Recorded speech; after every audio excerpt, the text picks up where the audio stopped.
हरि ओम तत्सत। हरि ओम तत्सत। गंगा के तट पर कुंभ का मेला चल रहा है। बच्चे जिज्ञासा को लेकर के प्रश्न पूछ रहे हैं। एक बच्चा कहता है, क्यों होता है गंगा के अंदर अस्थि विसर्जन? दूसरा बच्चा कहता है, शिव की जटा से गंगा प्रवाहित क्यों होती है? तीसरा बच्चा पूछता है, गंगा के स्नान में साधुओं को प्राथमिकता क्यों दी जाती है? बच्चों के प्रश्न जटिल हैं।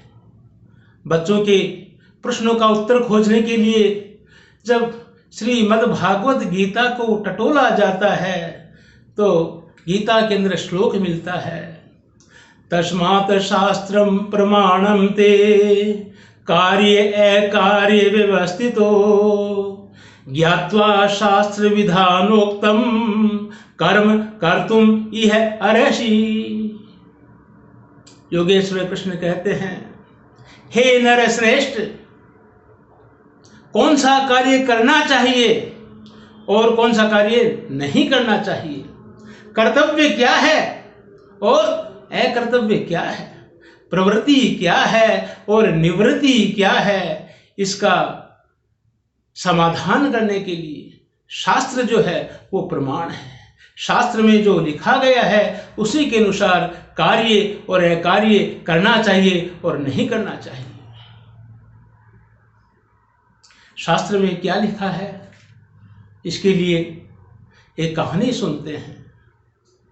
सूर्यवंश के अंदर एक प्रसिद्ध राजा हुए हैं जिनका नाम है सम्राट सगर। सम्राट सगर सूर्यवंशी राजा हैं जिनके 60,000 पुत्र हैं जो अश्वमेध यज्ञ करते हैं। अश्वमेध यज्ञ के लिए घोड़े को छोड़ते हैं, घोड़ा विचरण करता है, घोड़े को कोई चैलेंज नहीं करता है। लेकिन स्वर्ग के राजा इंद्र के मन में ईर्ष्या होती है और इंद्र कपट से, चोरी से घोड़े को चुरा लेता है। घोड़े को चुराकर कपिल मुनि के आश्रम में कपट से बांध देता है। सगर के 60,000 पुत्र घोड़े का पीछा करते करते घोड़े को खोजने के लिए कपिल मुनि के आश्रम में जाते हैं। कपिल मुनि तपस्या में लीन है, घोड़ा बंधा हुआ है। सगर के 60,000 पुत्र मुनि को पहचान नहीं सके, मुनि की तपस्या को देख नहीं सके और मुनि को चोर समझकर, मुनि को कपटी समझकर मुनि को गालियां देने लग गए। मुनि के लिए कड़वे वचन बोलने लग गए, मुनि को मारने के लिए उद्यत होते हैं। 60,000 बालक उद्दंडता करते हैं जिससे प्रकृति के अंदर हलचल हो जाती है। मुनि की क्रोध अग्नि प्रकट होती है और सगर के 60,000 पुत्र क्रोध अग्नि के अंदर कपिल मुनि के आश्रम के सामने भस्म हो जाते हैं। सगर का पुत्र अंशुमान मुनि के आश्रम में जाता है, मुनि का आशीर्वाद प्राप्त करता है, मुनि को प्रसन्न करता है, मुनि की सेवा करता है। मुनि खुश होते हैं और कपिल मुनि कहते हैं, हे अंशुमान, मैं आपकी नम्रता से प्रसन्न हूँ। अंशुमान कहते हैं, हे मुनि श्रेष्ठ, मेरे जो ये 60,000 जो पूर्वज हैं, जो यहाँ पर जो भस्म हो गए हैं, इन मेरे पूर्वजों का कल्याण कैसे होगा, इनकी अधोगति समाप्त कैसे होगी, इनका मोक्ष कैसे होगा?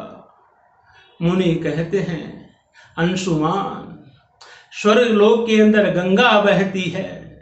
जब गंगा स्वर्ग लोक से जमीन के ऊपर आएगी, भूतल के ऊपर आएगी, और जब गंगा प्रवाह करती हुई इस कपिल मुनि के आश्रम में जब आएगी, तब गंगा के अंदर ये अस्थियां जब प्रवाहित हो जाएगी, जब ये 60,000 लोगों की जब भस्म जो है गंगा के पानी के अंदर समाहित हो जाएगी, तो तुम्हारे इन 60,000 पूर्वजों का कल्याण हो जाएगा, अधोगति समाप्त हो जाएगी। अंशुमान तपस्या करते हैं, लेकिन गंगा नहीं आती है। उसके बाद में अंशुमान के वंशज राजा भगीरथ होते हैं। राजा भगीरथ जंगल में जाते हैं, घोर तपस्या करते हैं, गंगा को भूतल पर लाने की कामना करते हैं। ब्रह्मा जी खुश होते हैं और ब्रह्मा जी कहते हैं, गंगा को आदेश देते हैं कि गंगे गंगे आप भूतल के ऊपर जाओ, आप भूतल में प्रवाहित करो, आप जमीन में जाओ और भूतल के पापों को नष्ट करो। भगीरथ जी से गंगा का साक्षात्कार होता है। गंगा भगीरथ से कहती है, हे भगीरथ, तुम्हारी तपस्या पर मैं प्रसन्न हूँ, लेकिन मेरे मन में एक शंका है। भगीरथ कहते हैं, क्या शंका है गंगे? गंगे कहती है कि मैं जब भूतल पर जाऊंगी, जब मैं पृथ्वी लोक के अंदर जाऊंगी और जब मैं पापों का जब हरण करूंगी, तो फिर मैं पाप से मुक्त कैसे रहूंगी, मैं निर्मल कैसे बनूंगी भगीरथ? तो भगीरथ कहते हैं, हे गंगे, जब साधु पुरुष, जब परोपकारी पुरुष, जब ब्रह्मज्ञानी लोग, जब ब्रह्मभूत लोग, जब प्रशांत आत्मा जितात्मा आपके पानी के अंदर स्नान करेंगे, आपके जल को जब वो अपने माथे से लगाएंगे, जब आपके जल को वो अपने शरीर से स्पर्श करेंगे, तब हे गंगे, उनके शरीर के स्पर्श से, उनके भगवत कृपा से, उनके भजन के प्रभाव से आपका जल जो है और निर्मल हो जाएगा, दिव्य हो जाएगा, आप पापों से मुक्त हो जाओगी। गंगे फिर कहती है, हे भगीरथ, मैं भूतल पर आने के लिए तैयार हूँ, लेकिन मेरा जो वेग है, मेरा जो तेज है, मेरा जो प्रवाह है, उसके वेग को कौन रोकेगा? पृथ्वी मेरे वेग को रोक नहीं सकती। भगीरथ कहते हैं, हे गंगे, मैं शिव से प्रार्थना करूँगा। और भगीरथ शिव से प्रार्थना करते हैं। शिव ने आज प्रसन्न होकर के अपनी जटाएं खोल दी और गंगा को कहते हैं, हे गंगे, आप भूतल के ऊपर आओ और मेरी जटा के अंदर प्रवाह करो, मैं आपका वेग रोकूंगा। गंगा के मन में अहंकार है कि शिव मेरा तेज कैसे रोकेंगे। गंगा जटा के अंदर, शिव की जटा के अंदर उतरती है और शिव की जटा के अंदर समाहित हो जाती है, शिव की जटा के अंदर खो जाती है। फिर शिव को प्रसन्न किया जाता है और शिव को प्रसन्न करने पर शिव की जटा से गंगा जो है वो पृथ्वी पर आती है। पृथ्वी पर आने पर हरिद्वार आती है, हरिद्वार से प्रयागराज जाती है और प्रयागराज से पीछे भगीरथ के पीछे पीछे कपिल मुनि के आश्रम में जाती है।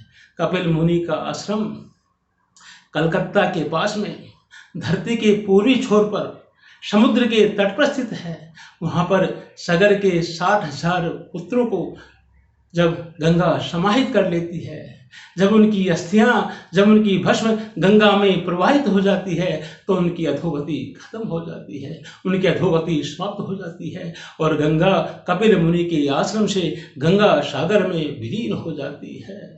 कपिल मुनि का आश्रम धन्य है, गंगा सागर तीर्थ धन्य है, भगीरथ धन्य है, गंगा धन्य है, शिव धन्य है। आओ आज हम कपिल मुनि का दर्शन करें और गंगा सागर के अंदर गंगा का और सागर के संगम का दर्शन कर अपने जीवन को सत्यम शिवम सुंदरम बनाए। वंदे मातरम। धन्यवाद।